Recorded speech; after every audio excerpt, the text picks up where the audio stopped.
So welcome to the start of our Green Living Seminar this spring. I'm Elena Treaster in the Environmental Studies Department here at MCLA. This semester's Green Living Seminar is organized around the theme Greening the City. All of these presentations are free and open to the public. They take place on Wednesdays at 5:30 here in room 121 of MCLA's Feigenbaum Center for Science and Innovation. You can find the schedule for the upcoming presentations in this series and also links to recordings of prior presentations on our website at www.mcla.edu/greenliving, one word. Today's presentation on clean energy solutions for cities and towns, Massachusetts Green Communities Program, will be given by Mark Rabinsky, Western Regional Coordinator of the Massachusetts Department of Energy Resources Green Communities Program. Thanks very much, Mark. Mm-hmm. Good evening, right? Good evening, everybody. I'm Mark Rabinsky. I'm the Western Regional Coordinator for the Green Communities Program. I've been in this position for a little over 2 years. I love my job. It's been a really great job, especially when you've been studying environmental energy issues, to actually get out there in the community and start seeing projects and start being able to implement some of those things in the community has been really fulfilling for me. It's been a little strange since, about 2 years ago. I think all of us had some changes, but kind of transitioning into that hasn't been too difficult. Being out in Western Mass and our offices being in Boston, I already was somewhat of a remote worker already, so it wasn't too bad of a transition. It was actually kind of probably a little bit easier than some people had to deal with, but it went all right. So the Green Communities Division, we consider ourselves the energy hub for all of the all the cities and towns, not just designated green communities. Often communities will reach out to me, even if they're not green communities, to ask questions about programs or anything energy related. And we try and keep a good pulse on what's happening in the industry, with the state, what's going on with legislation, and some of our sister organizations too, just to be able to advise them in the right direction of what to do. We have 280 green communities right now, which is pretty impressive that all of these communities have gone through that process. We should get some more in soon, but I don't know exactly when we'll see that change. I'm pretty well represented in Western Mass too. So statewide, there's 351 communities and towns, and 280 of them are green communities, which is, when you look at from a population number, 86% of people that live in Massachusetts live in a community that's been designated a green community. In Western Mass, of my 106 towns, which is Berkshire County, Franklin County, Hampshire, and Hamden, and I have a few towns in Worcester County as well. So I have 106 towns there. 82 of them are green communities, and that represents about 90% of the population in Western Mass. So what are the actual steps in becoming a green community? You can't just say, like, yes, I want to become a green community, send me a check. That's not how it works. So there are qualifications and criteria that are set in legislation. So the Green Communities Act, 25A, Section 10, if you want to look it up, in Mass General Law, to qualify to become a green community, they have to meet 5 criteria. The first 2 are kind of coupled in with one another, and they have to do with zoning. Really exciting stuff. Zoning, yes. And permitting, even more exciting than zoning. And so the first one is to adopt as-of-right siting for renewable energy or alternative energy generation, or research and development, or manufacturing. So as-of-right siting means that if I have this land and I want to develop on it, I can, and you can't put any unnecessary restrictions on me from developing on that site. And it was really meant to spur the adoption of generating facilities. So when we say generation, renewable energy generation could be a solar field or potentially wind too. R&D would be a manufacturer, or I'm sorry, a company coming in to do research and development and saying we want to test out this new solar panel idea. We're a facility that wants to come in, but you can't put any restrictions on us. And then manufacturing as well. If we want to do renewable energy manufacturing, we can come in and do this. And then to adopt an expedited permitting process. And by expedited, we mean 1 year. My predecessor used to say only Boston thinks expedited is 1 year, which I can't comment on whether that's true or not, but it always made me laugh, so sometimes I'll say it. But yeah, it just has to say, and we require a letter from the community's council saying that, yes, they meet these standards. We don't see anything standing in the way of them adopting this. So that's how they could meet that criteria. Oh, I guess I'm kind of jumping ahead, but there's at least one of the following for criteria 1 and 2. So criteria 3 is a fun one for me. I like criteria 3 because the municipality, the community, has to generate a baseline. And their baseline can be the year that they're applying, or can be the fiscal year before that. I think we say up to 2 fiscal years before that they apply. And it's a baseline of their energy use. So we're not looking, this is what scares a lot of people, is they're saying, well, we have to count all the houses and businesses and vehicles and find out how much energy they're using. No, it's just for the municipal operations. And also the schools within there as well. It's not for residents or anything like that. This is just for the municipal operations. So we're looking at their municipal buildings, town halls, senior centers, libraries, etc., and schools. And so that's, elementary through high school. Colleges are not part of that. And we're looking at all their vehicles, so their plows, their police vehicles, any emergency response, administrative vehicles, the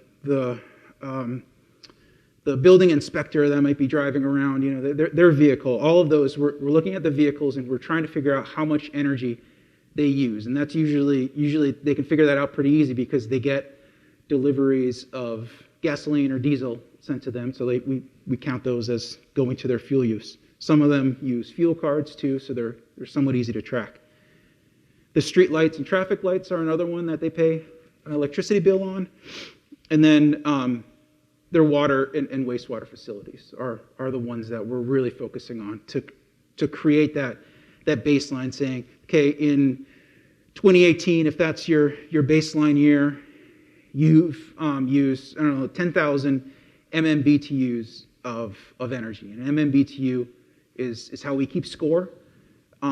It's a million BTUs of energy. A BTU is a British thermal unit. I think a British thermal unit it's approximately the amount of energy that's in one matchstick, which is interesting enough. That's 1 BTU of energy approximately. I think it's the amount of water, or the amount of energy that it takes to raise 1 pound of water 1 degree. That's a British thermal unit. And we measure them in millions of British thermal units. So, and the reason that we convert them into that is energy is it's conveyed in a lot of different ways. You can burn oil to heat your house, so that's in gallons of oil. You use gasoline to run your vehicle, gallons of gasoline. Your electricity is in kilowatt hours. Your natural gas is in therms. So we take all of that energy and we have to convert it into something that can calculate them all apples to apples. And then once we've established that baseline, the community has to write a report. And that report says, this is our plan to reduce our energy use by 20% within 5 years. And that plan, the way that they develop that plan is they can't just say, we're going to cut energy use by 20% by shutting the lights off or something. It needs to be defined. And we want to see projects within there, like actual definable projects, like we're going to replace our streetlights with LEDs, or we're going to get rid of our oil-fired furnace and go towards an air source heat pump, which I'll talk about a little bit later. We want to see the defined projects and the estimates of how they're actually going to get to that point within those 5 years. And one of my favorite tools that communities use is, and I really do get excited. This is why I like my job. I really do get excited about this, is Mass Energy Insight. So Mass Energy Insight, which not all communities use, but I'd say the vast, vast majority of them use, is where the data gets loaded into to kind of develop that baseline. My boss, I think lovingly, refers to me as an energy nerd. So I really do enjoy this stuff. And the amount of data that gets put into there, it's so hard to make decisions about future uses unless you know where you are or where you've been or where you are. You have to know what's working for you. And this is one way that we define either the past or the present of the town's energy use, so that we can then define a plan to go into the future in order to reduce that energy, reduce the emissions as a result of that energy. We've worked with the utilities, so National Grid, Eversource, Cape Light. There's all the utilities out there, all of the public utilities, even the MLPs, the municipal light and power. I'd say almost all of them participate, and they give us the data tied to the accounts that are then tied to these municipalities. They get uploaded into the system so that the community, someone at the community doesn't have to type in their electric bill every day or something into here, which would be very difficult. And it gets loaded up into here by month, so we can see what they're using by month.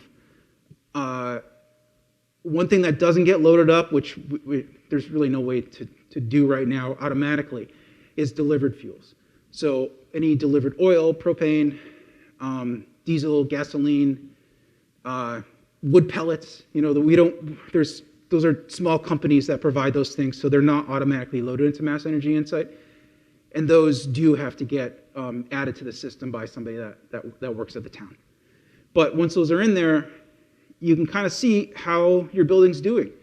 You can see how it's doing compared to other buildings in the state too. Like, does my building, from an energy standpoint, how does my high school compare to the high school in the town next door from an energy standpoint? And one of them might be bigger, so we'll give it to you on a energy per square foot, which is one way, kind of like miles per gallon, but for a building usage, so that you can compare it and you can see how the energy is, how you're doing. So that's Mass Energy Insight. So criteria 4, the other thing that the community has to adopt is they have to say we're only going to purchase fuel-efficient vehicles for municipal use whenever such vehicles are commercially available. So we're not going to say, this was, you got to remember, this was all written 10 plus years ago. So we can't say you all have to drive an electric vehicle fire truck. That doesn't exist even now. I mean, I'm sure there's some models out there that could probably be, but it wouldn't be commercially, we wouldn't consider that commercially available right now. But there are commercially available sedans out there if for a community to use. And there are limits on this too. So police cruisers and other emergency vehicles are exempt until commercially available. We are starting to see police vehicles become commercially available right now. And a lot of towns are purchasing them. I have communities near me that are purchasing the new hybrid police vehicles that aren't even green communities just because they make so much financial sense. The hybrid vehicles make a lot of sense, especially for police vehicles. The hybrid cruiser, the Ford Police Interceptor Cruiser, gets 23.6 combined miles per gallon. And when you're looking at, another thing about energy, when you're looking at, you can't always compare those two to like a normal car, because a police vehicle, when you're looking at the miles per gallon on it, it's not just the miles per gallon. Sometimes it's the hours that it's operating. So they'll often do traffic details where the vehicle's running. You know, if you have a vehicle running in one spot all day, it's going to have 0 miles per gallon because it didn't drive any miles at all. It's like a runtime, and that's one thing that police vehicles, they're idling a lot. So to have that hybrid system in there really does make a big difference on a vehicle like a police vehicle, because it has that battery backup that can transition over to the battery when it's not actually driving. So it can play a big role in there. And right now they're only about $4,000 difference, less than $4,000 difference in price. So we're seeing like a positive payback on those too.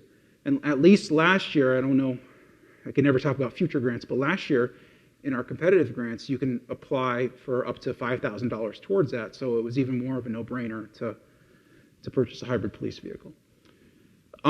Heavy-duty vehicles are exempt from the policy. They don't have to meet the miles per gallon standard. So fire trucks, ambulance, some DPW trucks that are over 8,500 pounds, just to give you like a little bit of scale. Like an F-150 would have to qualify, but an F-250 wouldn't. F-250 is over 8,500 pounds. These are our list of fuel-efficient vehicle criteria. And the thing about this is that I said this was written 10 years ago, but we do update this. So when a community adopts our policy, we tell them that they have to refer to our most recent criteria when they're purchasing a vehicle, because the last time we updated this was about a year ago, or 2 years ago. And we moved them up a little bit because it gets a little stale for a while, and miles per gallon on a vehicle should be increasing over time. Criteria 5 is building code. So this is anything can hold up a community. This is one thing that can sometimes hold up a community as well, is adopting the stretch energy code. So in Massachusetts, we have a building code. We have an energy building code that requires. So let me move towards this. So we have an energy code. We have a base code and we have a stretch code. So in order to meet the base code, it's prescriptive, which means that your walls have to meet a certain R value. Your ceiling has to meet a certain R value. This is it's just a list of things. It's a prescriptive list of measures that your house has to be built to in order to meet the building code. But what they found was that the prescriptive path wasn't always great because it could be installed improperly. If you've ever if you ever opened up a wall that had insulation in it, sometimes that insulation settled and it didn't go all the way up, or you don't know, you haven't done a test drive of it, essentially. You haven't done a test drive of that house. When you have that prescriptive code, it just meets those measures, but you don't know how well it works. They could have completely left out a whole bay of insulation, so you don't know how well it's working. You don't know how tight the house is, because you want it to be airtight to stop drafts from going in. You want a certain number of air changes in the house. And one thing that the stretch code does right now is that it gets rid of the prescriptive path, and it only allows for a performance path.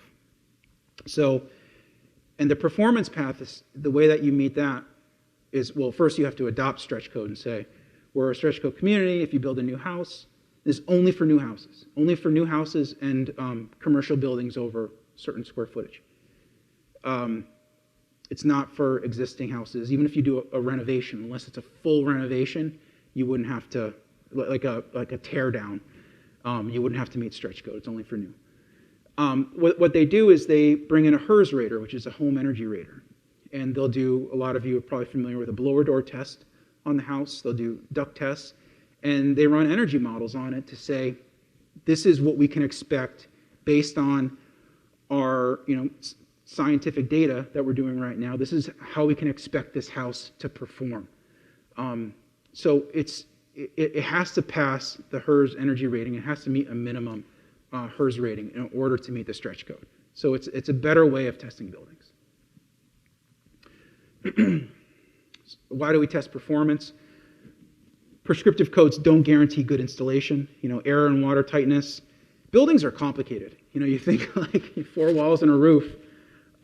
It's not just the energy that it's using. It's water that we're creating that could be seeping in. Vapor management. They're complicated systems that I think having that prescriptive or that performance model can really be a better determination of how well they're doing. There could be small air gaps that would reduce the insulation. And a HERS rater provides that third-party rating system so that you're not just relying on your builder saying, yeah, I did everything right. You're bringing in a third party if you're building a new home to kind of test that too. These are all of our communities that have adopted the stretch code. We have it's 290. It might be more than 290 right now. I think it is more than 290 because this is a little over a year old. And I think East Longmeadow adopted it later this year or later last year. And it's a little bit more than the number of green communities that we have. So in order to be a green community, you have to have adopted stretch code. When we always say, once you adopt it, you can get rid of it. It's one of those codes. If you don't like stretch code usually has to be adopted if you're a city-type government by your town council or your city council. If you're a town, it has to be adopted at town meeting. And it can be unadopted in the same way. We've never had a community unadopt stretch code. Once they've adopted it, they've kept it going. And the reason that we have some more is that some communities might have adopted it and then just haven't gone through with the next steps to become a green community. So they're on their way, or it kind of stalled or something. But we always have to have more or the same number of stretch code adoptions as green communities. So once you become a green community, you've gone through all those 5 steps. We give you a plaque. Well, we give you more than that. But sometimes you'll see these road signs on the side of the road as you enter communities. Say this is a green community. This is when it was. But that's kind of secondary to the grant that you get. When you become a green community, you get a designation grant, and the designation grant is the first grant that you can get. So the grants are based on $125,000 is the minimum. And then there's an adder on top of that. And it's based on the population of the town or city, and also a formula for their per capita income, too. So lower income would get a higher grant award in there. But we have an Excel sheet that factors them all in. The lowest award we've given was Chilmark. Anybody know where Chilmark is? It's on the Cape. It's a lot of my towns too in Western Mass. A lot of the smaller towns are usually sub 130, kind of in that area because they are much smaller towns. But the maximum award is Boston because and we don't go above $1 million. So $1 million would be the maximum designation award you can receive as a community. But we haven't, there's the number of green communities we have every year has kind of been, it leveled off a lot because, a lot of them already come in. So when you give this grant award, you're limited on what you can spend it on. You can't spend it on whatever you want. You have to spend it on the energy efficiency measures that you've likely identified in your plan, your energy efficiency plan, or if there's, if something came up, sometimes we'll allow those too. If it's like a boiler broke and that you weren't expecting, that wasn't even part of the plan, you can work with us to kind of lay out those projects. Once you've spent out that money, once you say, yeah, we've thank you for the destination grant. Here's our report on what we did with it. One of the regional coordinators, which is another part of my job I like, you go out and you do a site visit to see the projects. We talk with the community about what the next steps might be, what you have on the horizon, and then as long as you've been completing your annual reports too, updating us on your energy use, you can then apply for competitive grants too. And our competitive grants, at least last year, they were a maximum of $200,000 per applicant, and they're open to, we say, communities that are in good standing. If you haven't had any violations, if you've been sticking to our vehicle plan, no stretch code violations, and you've expended all of your previous grant funds too, then you can apply for another competitive grant. We've awarded nearly $145 million in our year since since the program was implemented. Projects can be, we saw a lot of LED lighting projects, especially the past 10 years. We have been pulling away from that a little bit because we haven't been seeing a lot of, you can see a lot of cost savings with LEDs, but the energy savings isn't always there, and therefore sometimes the emission savings isn't there either. We have funded some solar PV, not with our competitive grants. We had allowed that in the designation grants. We've been pulling away from that a little bit too because we want communities to focus on the energy efficiency. Some incremental costs for electric vehicles, and so on. We also, when a community applies for a project, to do a project, we also make them go through Mass Save too, because communities can qualify for Mass Save incentives. So it's a way of making our funds go a little bit further. So you can kind of see the numbers on there. I'm not going to read them all, but they can try and utilize other grants and other incentive programs to kind of make our money go a little bit further. We have good relations with the utilities too, to kind of work through those projects and get them going.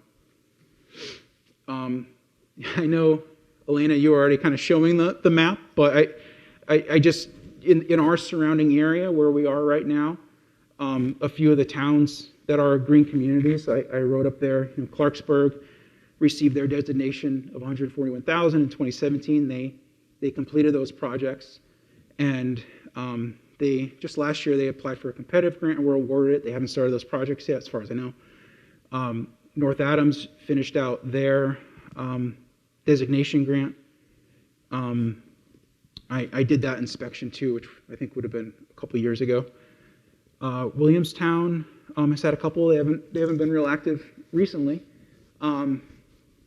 Adams they finished out their $166,000 designation grant, and they came in for a small one a few years ago too, a small competitive grant. You don't have to come in for $200,000 if you just have a small project you want to get done. Come in for that as well. So we split we're allowed by legislation to fund up to $20 million in grants. Usually we're around the $15 million mark in the amount of grant money we give to towns.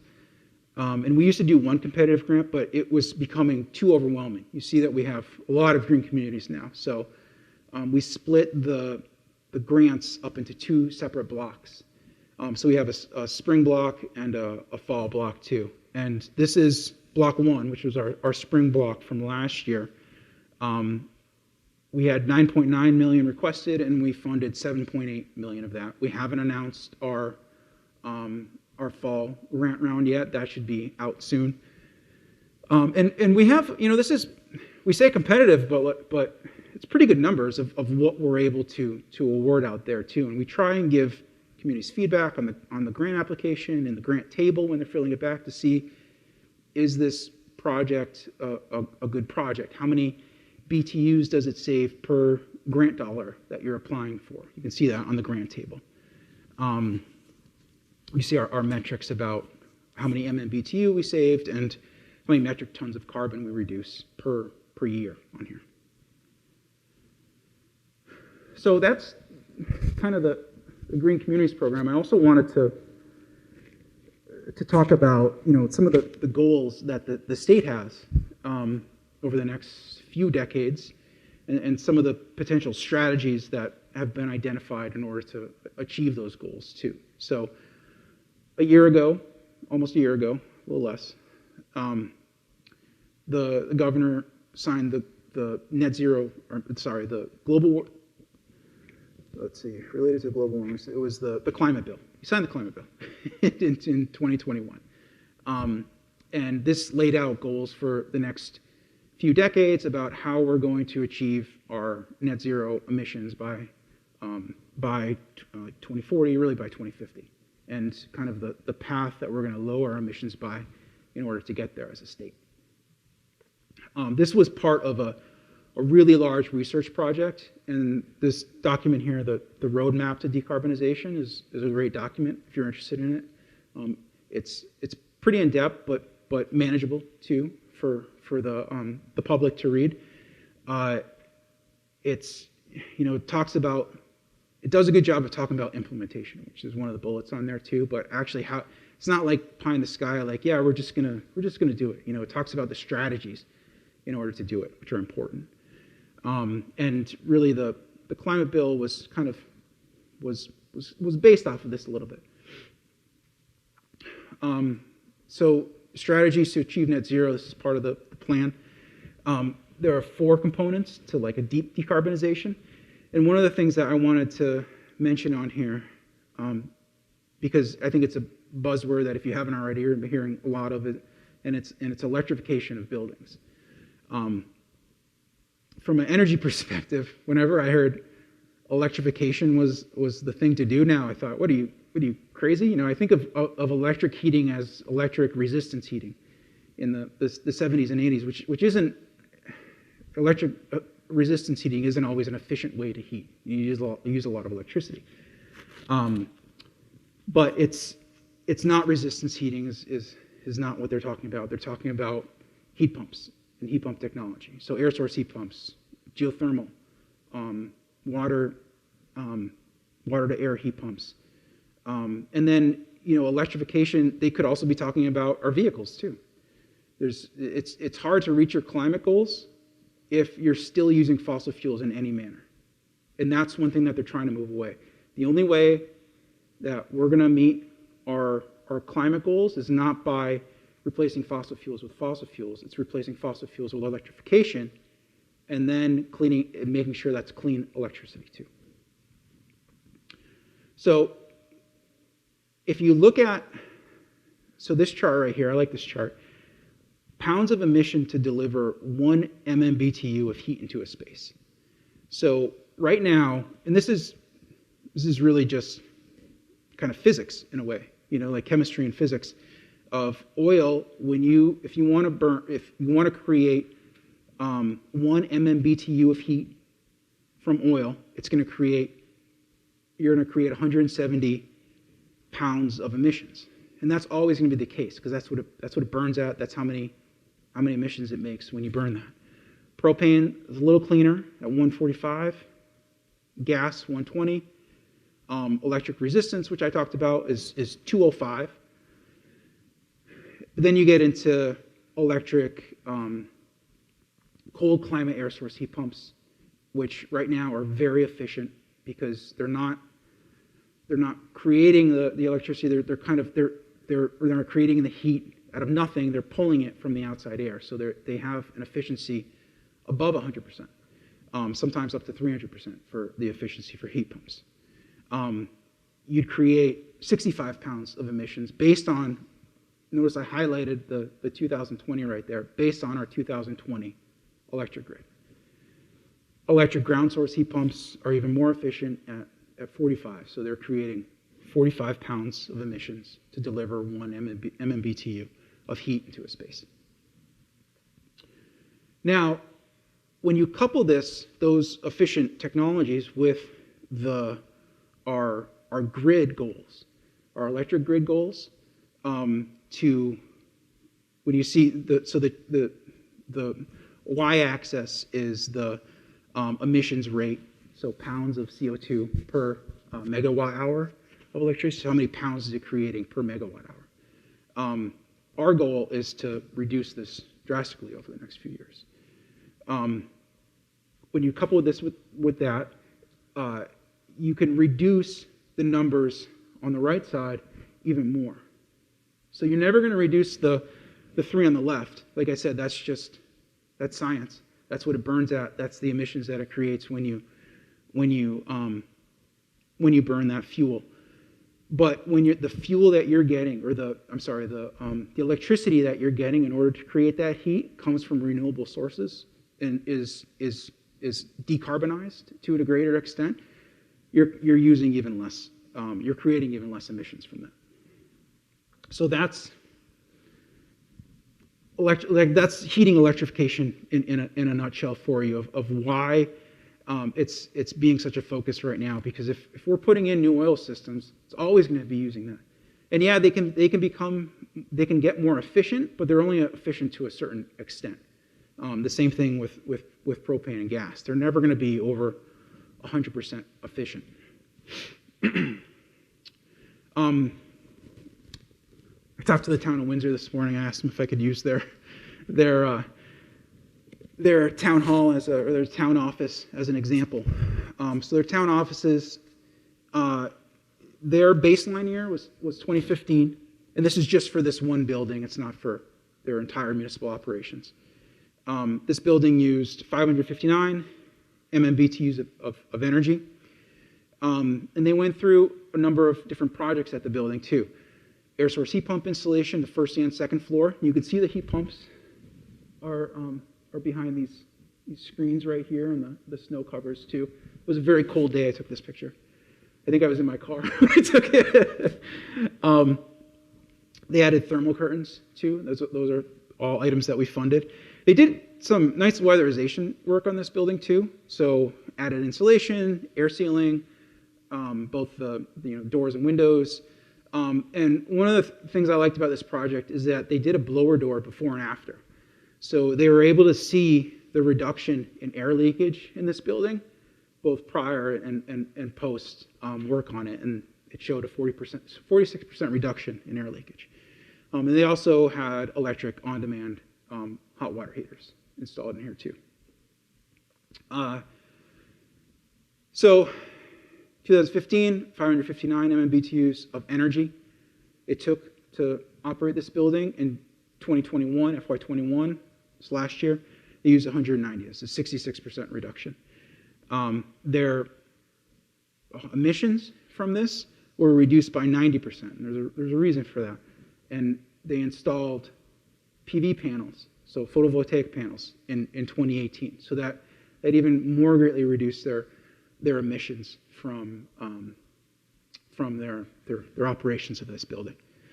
And that's another great thing about electrification is that you can replace oil with oil, but you're not going to offset that PV directly. You're not going to offset that oil directly through solar panels that you put on your house, which is another important reason for electrification. Anybody have anything else that they might think impacted the operations of this building? Pandemic, yeah. So, I mean, that's another thing to think about too. COVID-related closures. So the reason that I chose this building is that I know that it had some less operations within it, but it still had people working in there during the day, at least. And also, it might have seen a little bit increase in electrical use because air source heat pumps not only heat, but they can also cool, which is something that some of these buildings didn't have at all before, and they might need in the future if given the warming temperatures. So it might be a requirement for some of these buildings going forward. The building did have less evening meetings in it, but not to this extent. This is not to the extent where it would be a 66% reduction, even if they did have those evening meetings. So I know that it still had some operations in this building, and that's not all entirely pandemic related. Also, even if you shut a building down, you still got to keep it warm to some extent to stop the pipes from freezing and everything, but there were people in this building. But I mention that because this is an interesting time as a energy professional to live in when you're trying to compare baselines versus current energy use. Sometimes we're seeing schools, the energy use of a school would really drop off because they were closed for a good part of the year, and sometimes it'll shoot up because the systems might have to work overtime to now, or not overtime, but like additionally to have more air exchanges in there because of COVID-related wanting to change out that air in there. So it's it's interesting and hard to analyze energy data right now because of the pandemic. That's it. So, thank you.